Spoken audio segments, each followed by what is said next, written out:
true. I have a And green sweater. It's over there. And it's March Madness. So yeah, everybody's excited. I didn't realize it was St. Patrick's Day. I just dress like this sometimes. We are live.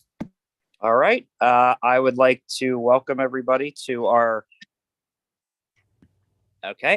I would like to welcome everybody to our Green Committee. We will begin with the roll call. Dr. Shayna Thorpe Gilliam. Present. Corey O'Connor. Here. All right, everybody's here. We will begin with, we have two informational items, the GROW reimbursement update and the GROW project status update. I will pass it off to Tim for those. Thank you. Thank you, Mr. Chair. I'm hoping everybody sees my screen. ALCOSAN Board of Directors Green Committee meeting, little shamrock on the end, had to be a little festive for St. Patrick's Day. Meeting agenda, straightforward meeting agenda, quick update on the reimbursements, project status update, and then 2 action items, end date mods, and cycle 7 program guidelines. So reimbursement update. All these numbers come from accounting. So far, as of I think the end of January, February, I'm not exactly too sure, but these come from accounting and I have 100% confidence in them. We have dispersed so far over $12 million in GROW funds. At the January meeting, this number was quite a bit lower. At the end of the year and beginning of this year, a lot of reimbursements have been coming in and we've been providing those disbursements. And where does that put us budgetary wise? 67.5 million in commitments through the 6 cycles, the 12 million in payments, uncommitted funds, about 5.5 million. So currently our GROW commitments outstanding is just shy of $50 million. Any questions on the financial end of this? No, I think it's great that we're almost at 50 million. Good for you guys. Okay, project status update. For these next few slides, this may seem a little bit of a rehash, but I just wanted to share where we're at through the 6 cycles and provide some scale of the key factors that we go through with GROW.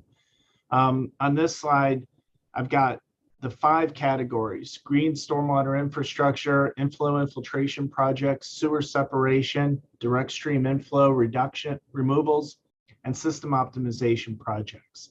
And as you can see, the green infrastructure projects started off strong in cycles 1 and 2, but over time they've diminished in the number of projects. Hasn't diminished the scale of them, but just the number. I&I projects, on the other hand, started off a little bit slow, but when we expanded our funding from 85 to 15% and had a secondary match, that the I&I really took off. And so the majority of the projects that we see are these I&I jobs, and they've been fairly successful. Sewer separation projects, fairly consistent throughout all the cycles. Stream inflow, they're a rarity. Don't have a lot of streams still coming into the systems. So when we do get a project like that, it's definitely unique. And system optimization projects are projects that the municipality performs that will definitely have an overflow reduction and it, increasing capacity of a pump station or something of that nature, that the main objective of system optimization is to reduce overflows. I've gone over this statistic in the past, but I don't think I've shared like the scale of the different technologies. In the next few slides, we're going to be breaking everything out into the various technologies. And you can see the estimated overflow reduction for the various projects that we've awarded. And you start to get the scale of which types of projects really are impactful. Stream inflow projects, so they're few and far between. When they do happen, they can be very impactful. Sewer separation projects, getting stormwater out of a system and getting it to the waterway and not into the sewers. Those are impactful projects.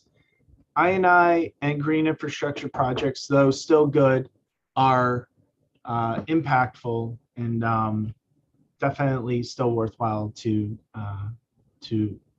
put forward. The GROW awards, you could see over time, we've stepped up over time, the amount of awards that have gone out. I just want to point out, I had to make this one blue because this was a stream inflow job that we classified it as a stream inflow. It was water getting into the system, and it was a very simple project for Dormont, but you can't see it on this graph. So these are the various amounts of money that we've provided to the municipalities for the different types of projects. And this is probably the most important slide, though. How cost effective have these projects? Are we assuming these projects are? Now, as time goes on, we start to get a bigger data set of performance. We will start making these comparisons of what we were assuming, which is here, to what we see in the data moving forward. But you can see, the smaller of an area is, the more cost effective that project's going to be. And typically the most cost effective projects have been stream inflows or sewer separations. Sometimes we get a really cost effective green infrastructure project. And I&I jobs are generally, I don't want to say not cost effective. It's just they're projects that have more than just one purpose of source flow reduction. They're a cost-effective way of rehabilitating a sewer and increase its lifespan. So there's multiple objectives for an I&I job.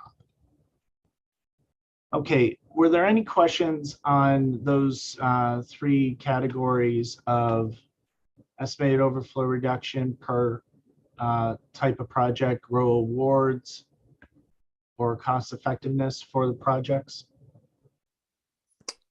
I have no questions, Doctor.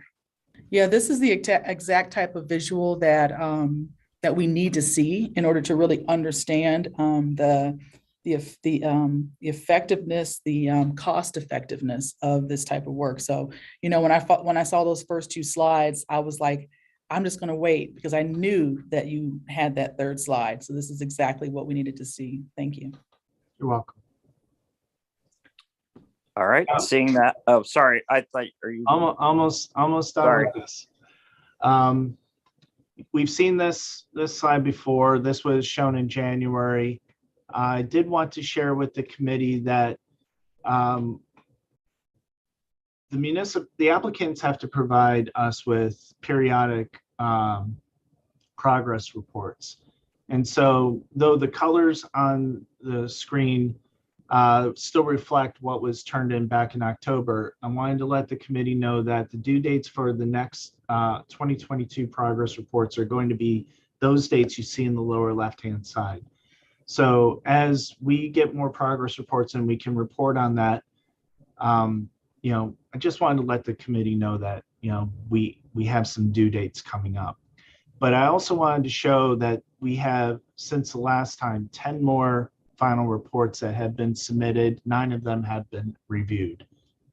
So in the next group of slides, we're hoping that those 10, we will have them closed out fully as we're moving forward. Great. Now we're on action items. okay? Sorry about that. Thank you. You're welcome. I need a motion to modify GROW agreements for the GROW program by extending terms of the contract. So moved. Second, all in favor? Aye. Aye. Okay, next action item is a motion to approve the Cycle 7 green or the GROW program guidelines in a form recommended by the ALCOSAN Board of Directors and the Green Committee. So moved. Second, all in favor? Aye. Aye. So that exhausts our agenda for the day. I want to thank everybody for being here.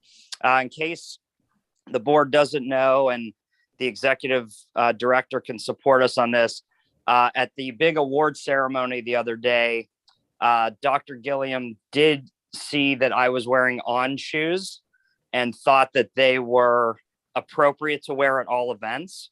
So if we can write a letter to On to possibly be sponsored for all of our board meetings, we would appreciate that. So we'll work on the details of that, but just wanted to put that idea out there for new business so we can talk at I another do time. not endorse that.